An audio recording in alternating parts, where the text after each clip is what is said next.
সদ্য বিয়ে করেছেন, নতুন সংসার শুরু হওয়ার কথা, কিন্তু তার মধ্যেই জীবনে ফিরে এলো প্রাক্তন।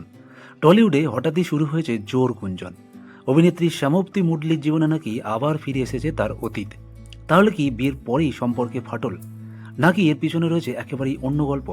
চলুন জানি পুরো ঘটনাটা। ভিডিওটি শেষ অবধি দেখতে থাকুন। চ্যানেলে নতুন হলে চ্যানেলটি সাবস্ক্রাইব করে সঙ্গে থাকুন, তাহলে বিনোদনের এরকম সব খবর পেতে থাকবেন এই চ্যানেলের মাধ্যমে। এই খবর সামনে আসতেই চর্চা শুরু হয়ে যায় টলিউডে।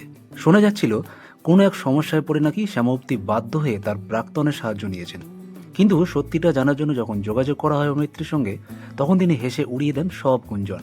শ্যামপ্তির স্পষ্ট জবাব, বাস্তবে নয়, এই পুরো ঘটনাটাই ঘটবে পর্দায়। আসলে পরিচালক অভ্রজিৎ সেন নতুন একটা ওয়েব সিরিজ তৈরি করছেন। খুন, রহস্য আর ত্রিকোণ প্রেমের গল্পে তৈরি সেই সিরিজে অভিনয় করছেন সৌভদ্রা মুখোপাধ্যায়, শ্যামপ্তি মুরলি এবং সৌম মুখার্জি। এই গল্পে শ্যামপ্তি একজন গৃহবধূ, যিনি এক খুনের মামলায় নিজের স্বামীর সঙ্গে জড়িয়ে পড়বেন। আর সেই বিপদ থেকে বেরোতেই তাকে সাহায্য চাইতে হবে নিজের প্রাক্তনের কাছে।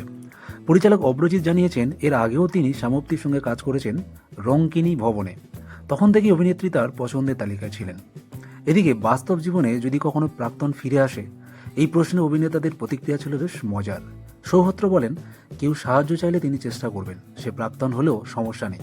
কিন্তু শ্যামপ্তির বক্তব্য একেবারে সোজাসাপটা, যিনি অতীত তিনি অতীতই থাকবেন, যতই বিপদে পড়ি তার সাহায্য নেই। আর সৌম তো আরও এক ধাপ এগিয়েই বলে দিলেন, সেটা হলো তো আমাকে আগে বিয়ে করতে হবে, আর আমি বিয়েতেই নেই। তাহলে বুঝতেই পারছেন, শ্যামপ্তির জীবনে প্রাক্তন ফিরে এসেছে ঠিকই, তবে সেটা বাস্তবে নয়, একেবারে নতুন রহস্যে ঘেরা সিরিজে। এই সিরিজে কিভাবে জড়িয়ে পড়বেন শ্যামপ্তি, আর শেষ পর্যন্ত কি সত্যিই তার প্রাক্তন তাকে বাঁচাতে পারবে? সব আপডেট পেতে ভিডিওটি লাইক করুন, শেয়ার করুন, আর টলিউডের এমন সব গরমাগরম খবর জানতে চ্যানেলটাকে সাবস্ক্রাইব করে সঙ্গে থাকুন। দেখা হচ্ছে পরে ভিডিও, ততক্ষণ ভালো থাকবেন, সুস্থ থাকবেন।